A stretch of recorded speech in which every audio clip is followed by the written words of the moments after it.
Hey everybody, so I just want to do a quick tutorial to take a look at the data that we are providing for you guys for the enzyme lab. So the way things are set up is that, remember, we were taking readings at 540 nanometers. That is the wavelength of light that we're shining through with the spectrophotometer, and we're getting absorbances. Basically, the higher the absorbance, the more product that was produced, meaning that the more active the enzyme was.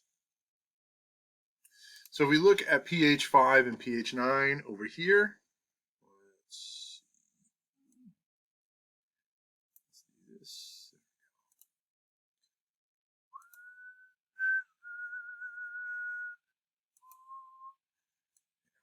And so it's easier to see. So we're looking at pH 9 and pH 5.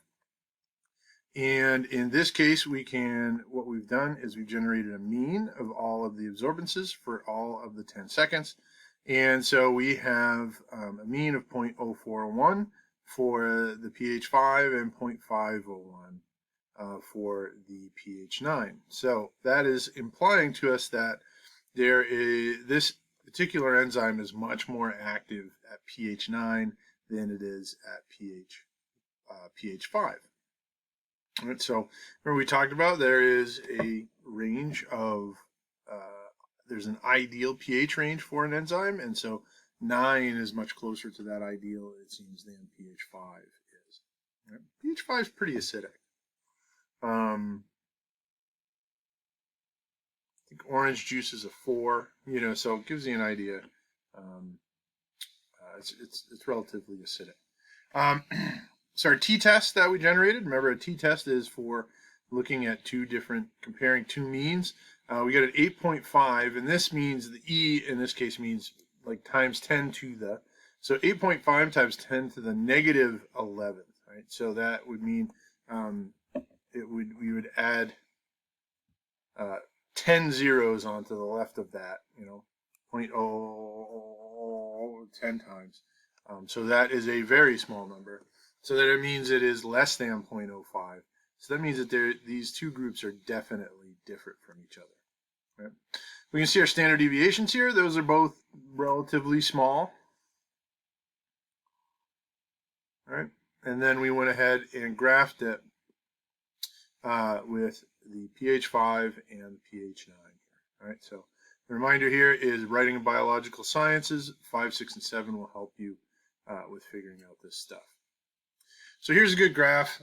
We have the absorbance at 500 nanometers on the y-axis, the treatments on the x-axis, okay? And so it shows that the pH 9 had a much higher reactivity than, level of activity than the pH 9. We also have our standard deviations here, right? So this shows that the pH 5 had a smaller standard deviation than the pH 9, but that compared to,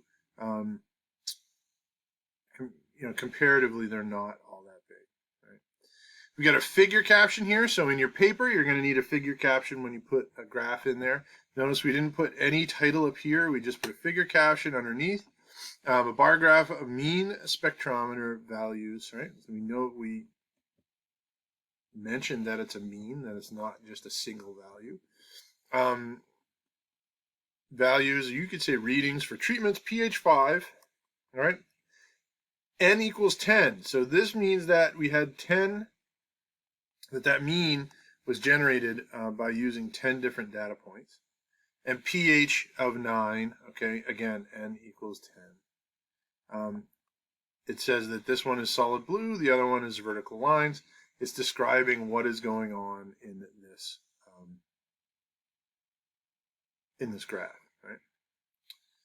All right.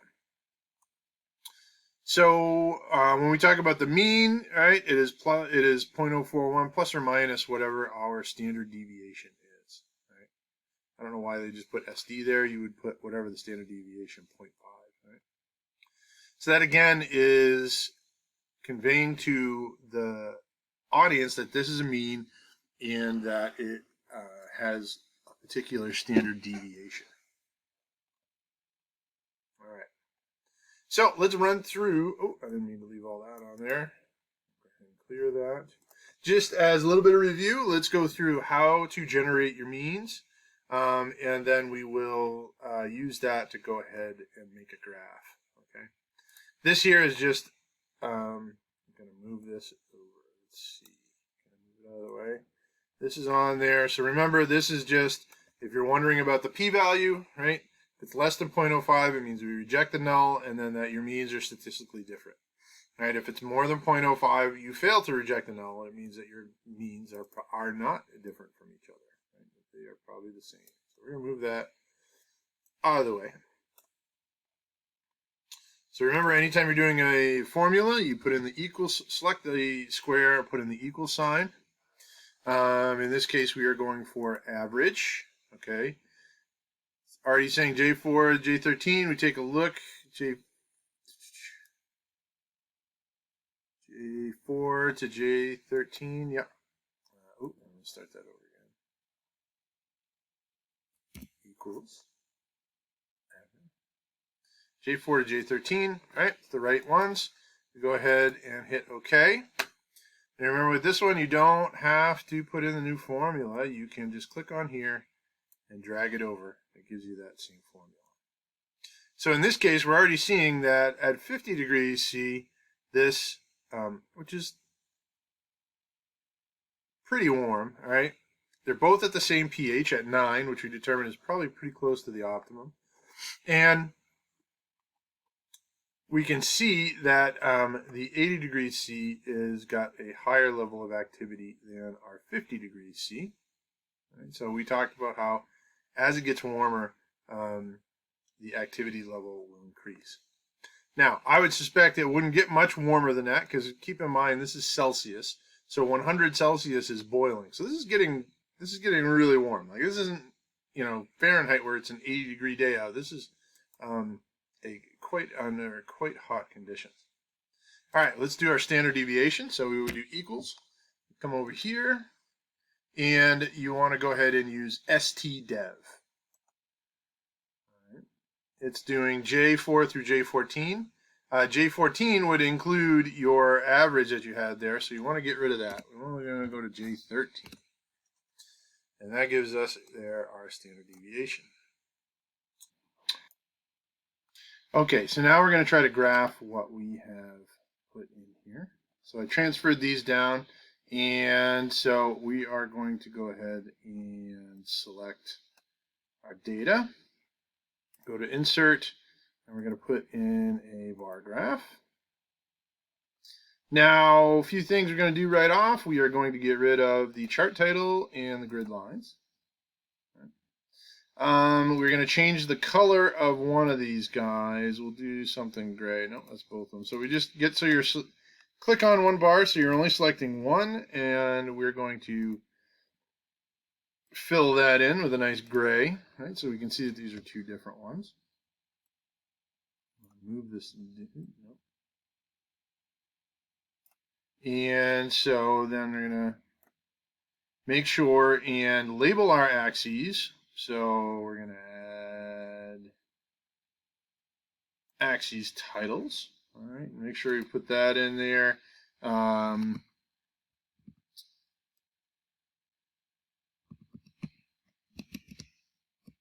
It's absorbance at 450 nanometers. And this would be, what did we say on the other one? Treatment.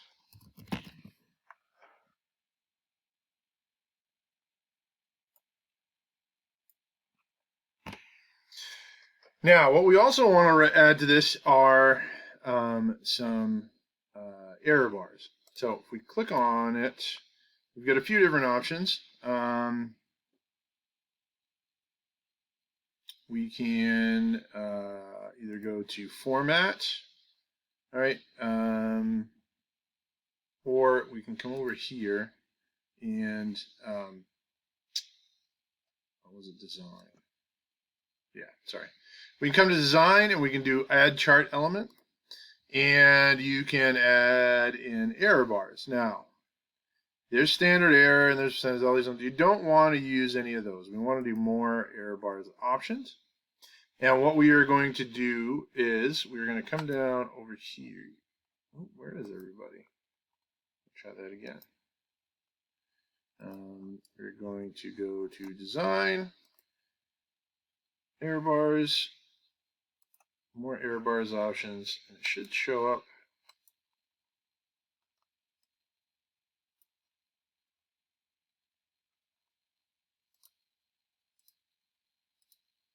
Aha, okay. So if you're not seeing this, you need to click on what looks like a little bar graph there. And we're going to go to custom, and we're going to specify the value. And so our positive error value and our negative error value are the same. So we're going to go ahead and highlight both of our standard deviations for the positive, and then we're going to go ahead and highlight both of our standard deviations for the negative. And make sure you get rid of these little guys, right? These little brackets, and if there's a plus there, and then if we hit OK, you'll see that now each has their own custom error, right? It's whatever this was here. So you can see at 80C, yes, we got a little bit more of a standard deviation than 50 degrees C, but really it's not, doesn't look like it is all that bad, right? But now you're saying, Jess, we didn't do any statistical tests to see if there's a difference between these two. Let's do that now, all right? So what we're going to do, we're going to click over here. We are going to hit the equal sign, and then come on over here and go more functions and type in Ttest and let it go. That gives us our Ttest, so we click on that. So remember, array 1 is your first set of data. So we're going to go ahead and highlight our first set. We click on array 2, then that is our second set of data. We highlight that. We are going to assume that this is evenly distributed, so we're going to go with 2 tails. And then we are going to go with a assume that they have equal variance as well. So we're going to get 2 and 2. All right, so select your data, and we go 2 and 2. And then we go ahead and hit OK. All right, and that gives us our value of 1.34 times 10 to the negative 17th for our p-value. Right? And I will leave it up to you guys to decide whether that is less than 0.05 or more than 0.05 and what that means for your data. So when you get this sheet, it will have all of the pH stuff in there and already done for you, but I am going to leave the this stuff all cleared out so that you can do that all yourself. All right, so I'm going to post this to Facebook.